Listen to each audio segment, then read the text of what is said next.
Hey guys, what's up? Welcome back to Proud Arm Wrestling.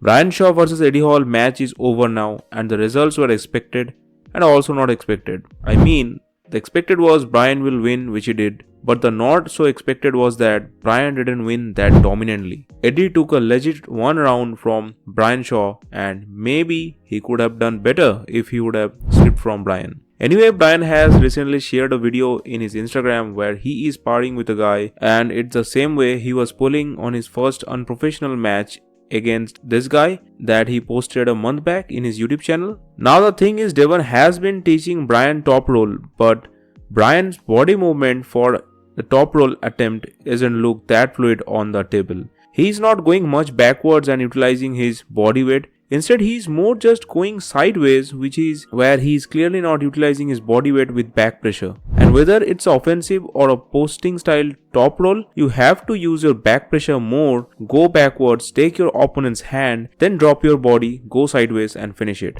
But in Brian's top roll, you can clearly see that it looks like he is mostly relying on his arm strength and quickly going sideways to pin his opponent. That's why when Eddie Hall took Brian to the B side in the straps, Brian was totally relying on his arm strength, his brachioradialis. It looked like he is just holding a heavy dumbbell with all his muscles in his hands, but not generating that backward pulling force through his entire body, which can easily bend Eddie's wrist back, as for sure Brian has stronger pronation and turn around the game from there. On the other hand, if you see Eddie's sparring with nil pickup, Eddie is just beautifully executing his open arm top roll, dropping his body weight, and it looks like he is feeling the back pressure. So if you have to pick Brian versus Eddie Hall's top roll at current moment, who would you choose? And what do you think if Eddie got into the straps for one more round, could he win? Now I know Brian will definitely improve his movements on the table, and he should be more fluid utilizing his body weight in a top roll, and he must figure this out before his next super match. That's it guys, thanks for watching, like the video, subscribe the channel, stay tuned and